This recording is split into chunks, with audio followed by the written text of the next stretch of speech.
Bismillahirrahmanirrahim. Assalamualaikum warahmatullahi wabarakatuh.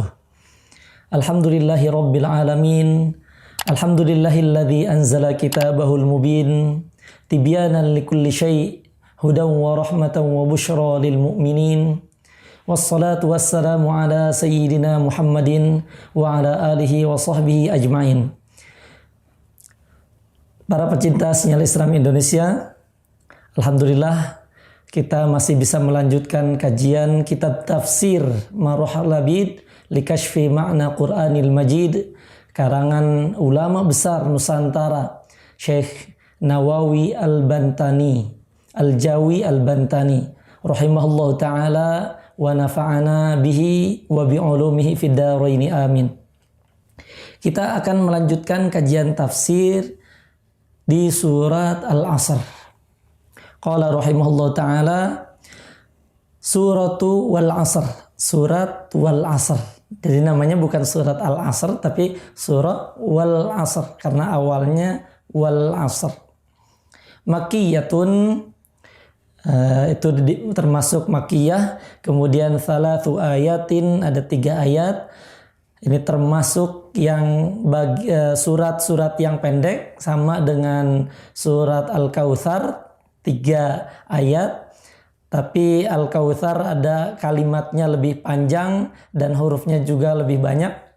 Tapi di surat Al-Asr ini katanya atau kalimatnya lebih banyak dan hurufnya juga lebih banyak. Arba'a asyarata kalimatan, ada 14 kalimat. Thamaniyatun wa sittuna harfan, ada 68 huruf.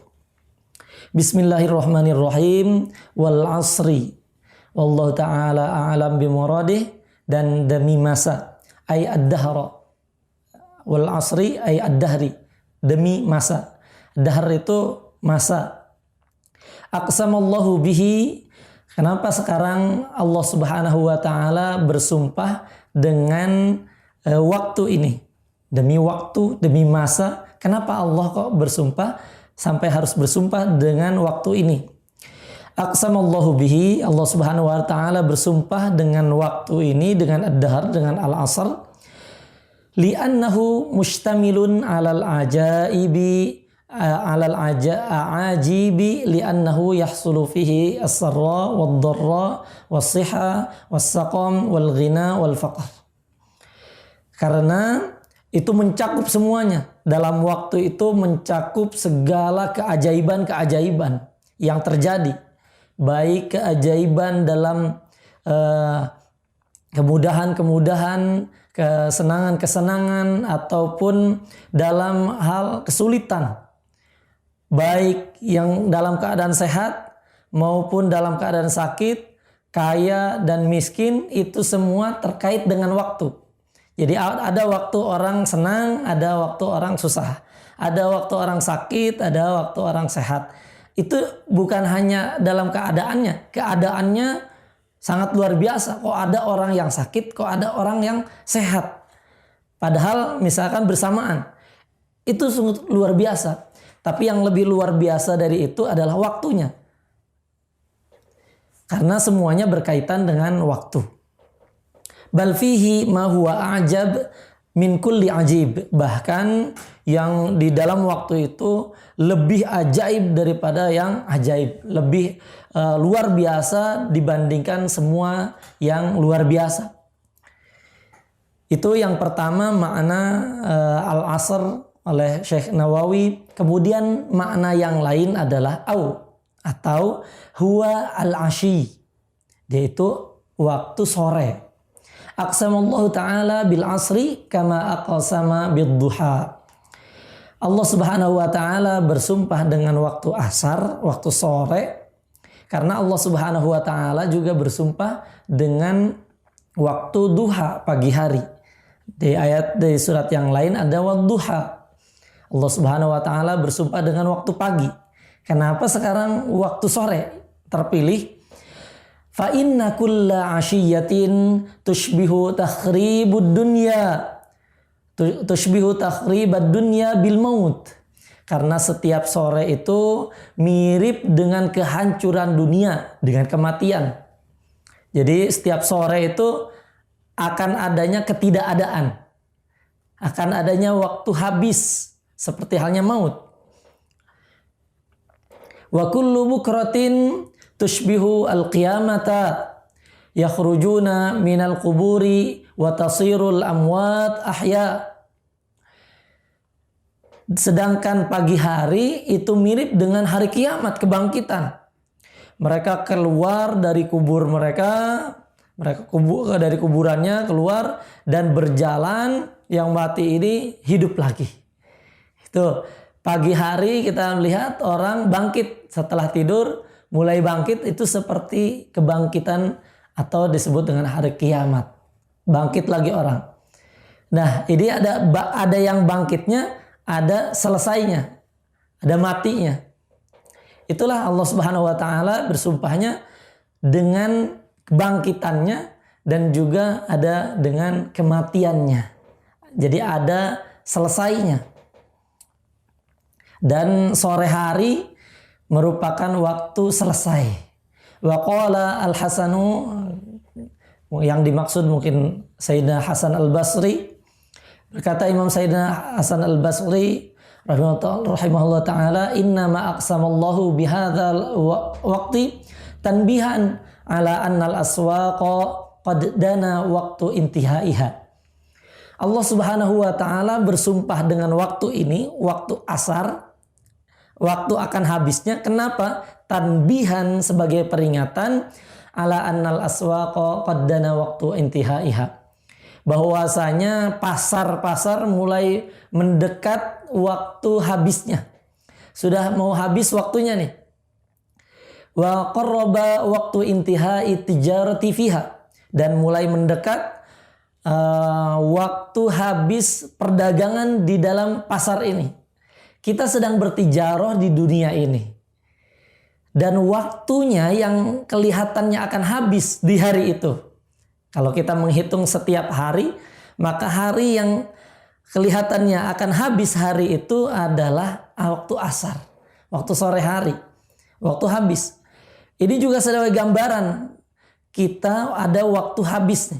Di dunia ini kita mendekati waktu habis, wal asr, demi waktu yang sudah mepet mau habis nih. Apakah kita memanfaatkan waktu yang tinggal sebentar ini? Atau malah biasa saja. Ini sudah waktu kita bertijarah dengan Allah Subhanahu wa taala. Kita ini memang sebuah perumpamaan. Tijarah ini perumpamaan Allah Subhanahu wa taala seakan-akan membeli waktu kita. Waktu kita akan dipakai apa di jalan Allah Subhanahu wa taala? Itu berkaitan dengan waktu, yaitu waktu sore, yang merupakan pertanda akan habisnya masa. Akan habisnya masa kita. Akan habisnya masa dunia. Atau yang ketiga, huwa salatul asri. Atau memang wal asri ini adalah salat asar. Jadi wal asr demi salat asar. Kenapa? Aqsamallahu biha lifadliha. Allah Subhanahu wa taala bersumpah dengan waktu salat asar, dengan salat asar karena keutamaan salat asar itu sendiri. Ruya anna imra'atan kanat tasihu fi sukkakil madinati. Diriwayatkan bahwasanya ada seorang perempuan yang dia berteriak di gang, atau bisa juga kita katakan sukkak ini karena gang sempit bisa juga diartikan dengan sumur di Madinah. Watakul, dan dia berteriak sambil mengatakan, daluni ala Nabi Muhammad sallallahu alaihi wasallam faraaha Rasulullah sallallahu alaihi wasallam. Tunjukkan saya kepada Rasulullah sallallahu alaihi wasallam, tolong panggilkan Rasul. Maka Rasulullah sallallahu alaihi wasallam melihat dia. Fasa'alaha, maka Rasulullah sallallahu alaihi wasallam bertanya kepada wanita ini, "Madza hadatsa fika?" Apa yang terjadi denganmu? Madza hadatsa fiki? Apa yang terjadi denganmu, wahai wanita? Qalat, wanita ini menjawab, "Ya Rasulullah, wahai Rasulullah sallallahu alaihi wasallam, inna zauji ghaba anni fazanaitu faja'ani waladun minaz zina. Saya dulu punya suami, kemudian ternyata suami saya itu pergi. Setelah suami saya pergi, maka saya berzina. Setelah itu, dari hasil zina inilah dia melahirkan anak. Dan apa yang dilakukan kepada anaknya? Fa'alqaitul walada fi dannin minal khol. Maka anaknya itu dilempar ke gentong yang biasanya kalau di kita bikin manisan atau asinan. Di sana ada yang dibikin asam. Misalkan timun dibikin diasamkan gitu ya. Kemudian zaitun juga diasamkan di khol dulu ya. Untuk dimakan pasti diasamkan dulu, dibiarkan. Mungkin kalau di kita lebih ke misalkan asinan, manisan seperti itu ya. Digentong. Malah anaknya dilemparkan ke situ. Hatta mata, sampai mati anak ini. Summa bi'ana dzalikal khol. Kemudian khol itu yang tadi manisan itu yang kalau mungkin di sini adalah cuka ya. Asaman itu yang udah difermentasi ya, ini fermentasi malah dijual.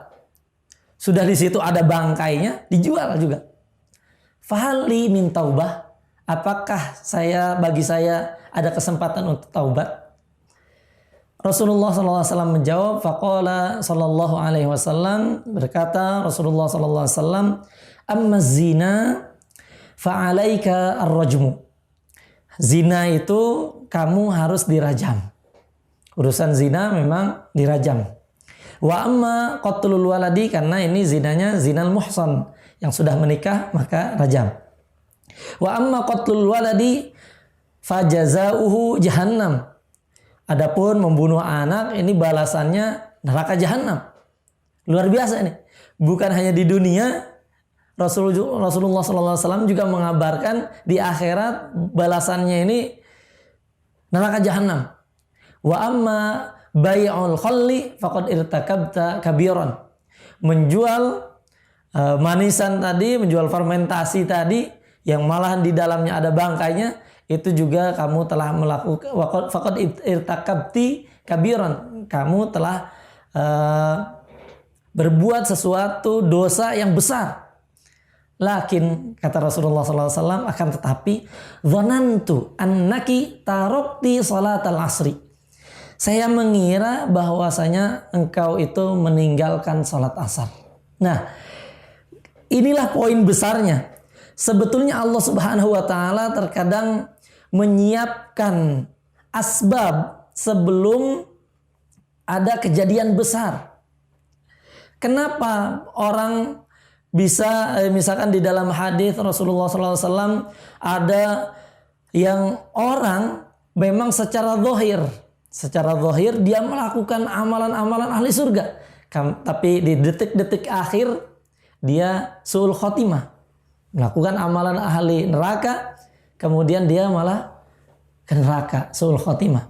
Dan juga demikian kebalikannya, ada yang secara zahir melakukan amalan ahli neraka, tapi di akhir hayat dia melakukan amalan ahli surga dan malah jadi ahli surga.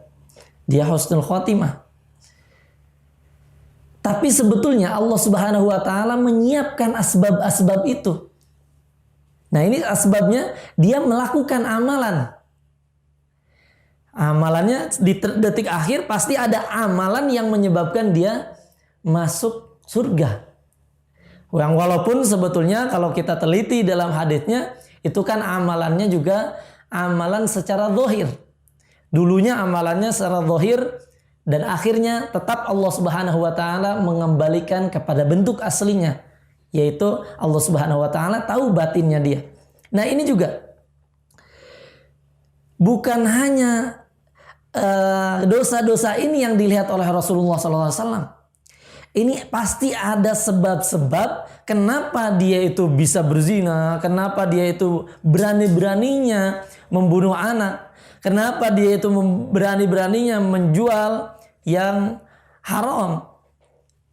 Karena kemungkinan menurut Rasulullah SAW, kemungkinan besar karena dia itu kamu kata Rasulullah telah meninggalkan salat asar. Oh, ini luar biasa sekali. Fa fi hadzal hadits dalam hadis ini satu isyarat ila tafkhimi amri hadhi salah. Ini sebuah isyarat bahwasanya luar biasa sekali urusan sholat asar ini. Jadi sholat asar bisa mengakibatkan orang yang akhirnya dengan dia meninggalkan sholat asar, dia akan melakukan dosa-dosa yang lain. Maka para ulama, kita tidak kaget kalau urusan dengan pagi hari itu urusan rezeki. Kalau urusan sholat asar, urusan waktu ba'da asar itu urusan akhirat. Maka kalau orang yang biasa bermaksiat di waktu asar atau dia meninggalkan satu kewajiban di waktu asar, hati-hati dengan akhiratnya. Ini sholat asar. Kemudian di ayat selanjutnya, innal insana lafi khusr. Memang Allah Subhanahu wa taala telah bersumpah dengan waktu yang sempit, dan waktu itu al-asr. Kalau kita lihat al-asir itu di dalam bahasa Arab, al-asir itu adalah juz, artinya perasan waktu yang memang benar-benar berharga. Allah Subhanahu wa taala setelah bersumpah dengan waktu yang berharga itu mengatakan innal insana lafi khusrin. Sungguhnya manusia sungguh dalam kerugian. Ai lafi ghubnin, sungguh dalam kerugian, fi masa'ihim, di dalam usaha mereka, wa sarfi a'marihim, dan dalam menghabiskan umur mereka, fi mabaghihim, di dalam keterlampauannya, kejahatannya mereka, malah durjana, durhaka kepada Allah Subhanahu wa taala. Au fi nuqsani amalihi ba'dal harami wal maut, atau dalam kekurangan amalnya setelah tua dan setelah kematian. Jadi manusia itu rugi semuanya karena dia itu ketika dia melakukan hal-hal kemaksiatan atau satu hal yang dianggap maksiat, melanggar perintah Allah Subhanahu wa taala, dia rugi karena dia melampaui batas. Atau yang biasa beramal pun dia merasa rugi karena merasa kurang dalam amalannya. Kenapa tidak saya tambah lagi kalau bisa seperti itu? Kalau setelah tua baru mau beramal. Jadi maka kita yang masih punya kesempatan untuk beramal selagi masih muda, ayo kita tingkatkan amal lagi. Kenapa? Karena setelah tua itu banyak yang ingin beramal tapi mereka sudah tidak bisa lagi untuk mau beramal itu. Tidak punya kemampuan lagi untuk beramal. Hanya keinginannya saja. Dan mereka menyesal, ini nukson dalam kekurangan mereka beramal padahal dia setelah tua dan maut. Apalagi kalau sudah mati, sudah tidak ada waktu lagi untuk beramal. Semuanya dalam keadaan rugi manusia, illal ladzina amanu wa amilus shalihat, kecuali yang beriman dan beramal saleh. Yang beriman dan beramal saleh, karena jika beriman saja tanpa amal seakan-akan hampa, kosong. Fa innahum fi tijaratin lan tabur. Orang beriman dan beramal saleh, dia melakukan tijarah, perdagangan dengan Allah Subhanahu wa taala yang tidak akan pernah rugi. Haitsu istabdalu al-baqiyati shalihat bil ghadiyati raihat. Dia menggantikan waktu yang sedikit dunia yang akan pergi, yang bau, dia relakan ditukar dengan Allah Subhanahu wa taala, di jalan Allah Subhanahu wa taala dengan akhirat yang bagus. Dan memang harusnya kita mau dong. Memang kalau kita secara ekonomi harusnya mau kita tukar. Orang ide dunia itu sudah sedikit akan hilang dan tidak berarti dibandingkan dengan akhirat akan kekal, sangat berarti. Itu harusnya kita mau ditukarkan dengan itu. Harusnya kita luangkan waktu kita untuk Allah Subhanahu wa taala.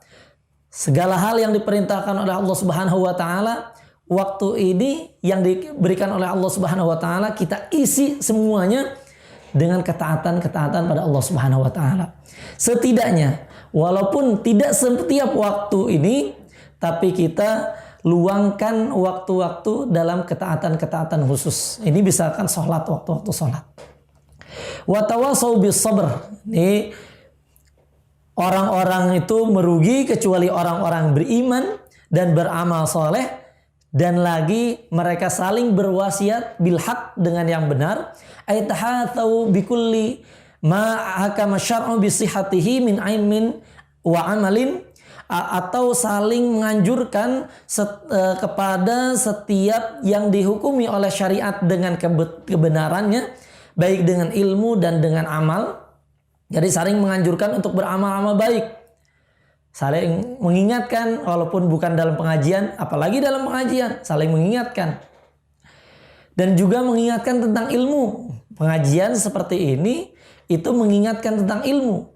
Karena iman dan amal ini ada keterkaitan dengan ilmu.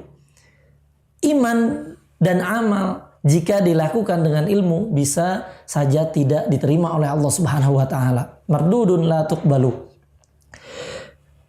Mengingatkan orang, saling menganjurkan kepada ilmu dan amal. Wa tawasau bis sabr, dan saling berwasiat terhadap kesabaran.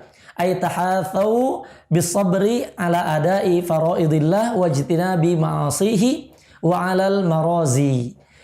Dan saling mengingatkan kepada sabar, dan Syekh Nawawi juga